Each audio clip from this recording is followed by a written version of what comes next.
স্বপ্ন সেটা না যেটা মানুষ ঘুমিয়ে ঘুমিয়ে দেখে, স্বপ্ন সেটা যেটা অর্জনের আকাঙ্ক্ষা মানুষকে ঘুমাতে দেয় না।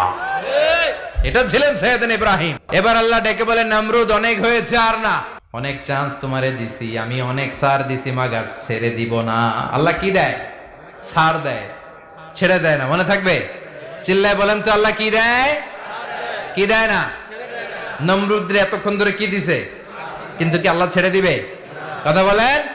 আল্লাহ বলে, তোরে মারতে আমার কামান লাগবে না, গোলা লাগবে না, ফেরেশতা লাগবে না, তলোয়ার লাগবে না, নমরুদ তোরে মারবো আমি ল্যাংড়া মশা দিয়া।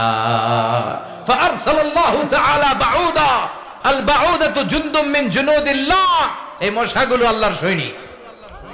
কথা কন। এই মাছিগুলো আল্লাহর সৈনিক, এই সাপ আর ব্যাঙগুলো আল্লাহর সৈনিক, এই বাতাস আল্লাহর সৈনিক, এই মাটি আল্লাহর সৈনিক। মাটি যদি কাঁপাকাঁপি শুরু করে বসে থাকা যাবে? কথা কন। ভূমিকম্প হইলে সব দৌড়াদৌড়ি আছে না নাই? আগুন লাগলে দুর্ঘটনা আছে না নাই? বাতাস যদি 70 থেকে 80 কিলোমিটার বেগে ছুটে আসে, দুর্ঘটনা আছে না নাই? ফারসালাল্লাহু বাউদা, আল্লাহ একটা ল্যাংড়া মশা পাঠালেন। এই ল্যাংড়া মশা নাকের ভিতর দিয়ে ঢুকে মস্তিষ্কের মাঝখানে যে কামড়াতে শুরু করেছে।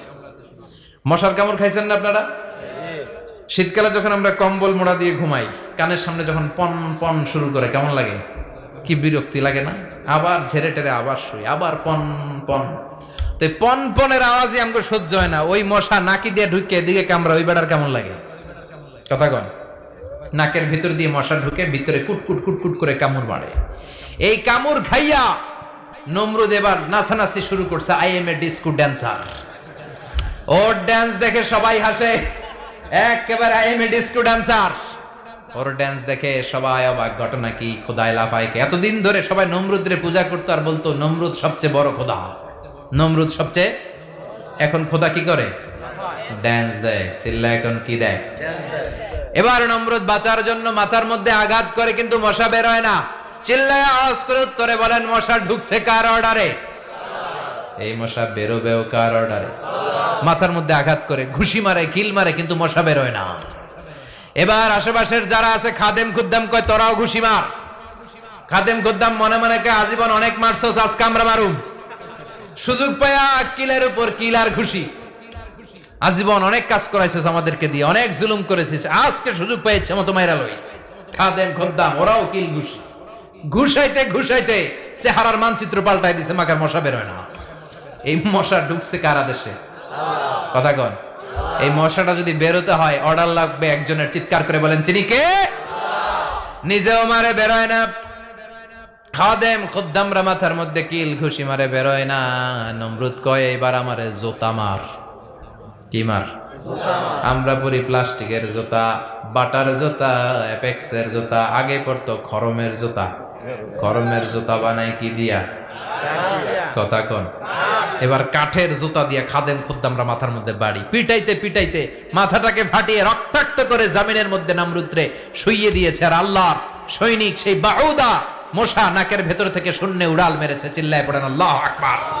তার মানে এত শক্তিশালী হয়েও, গোটা বিশ্বের রাজা হয়েও নমরুদের ক্ষমতা নমরুদরে বাঁচাতে পারে নাই। চিল্লায় পড়েন ঠিক কিনা?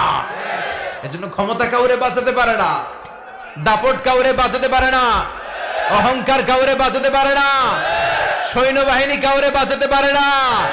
বাঁচাতে পারে একজন। চিৎকার করে বলতে হবে, তিনি কে? পৃথিবীতে কেউ তো স্থায়ী হয় না, হোক না সে ফেরাউন কিবা নমরুদ। কেউ ভাবে চিরদিন রয় না, কেউ ভাবে চিরকাল রয় না।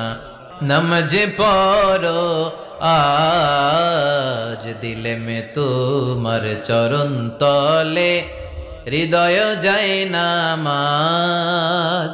হে নামাজি আমার ঘরে, নামাজ পড়ো আজ দিলে মে তোমার চরণ তলে, হৃদয় যায় নামাজ। আল্লাহু আকবার পড়েন। তিনি দোয়া করলেন, আল্লাহ রব্বি জাআলনি মুকিমাস সালাহ। আল্লাহ আপনি আমার নামাজ কায়েমকারী বানান। কি কায়েমকারী? নামাজ।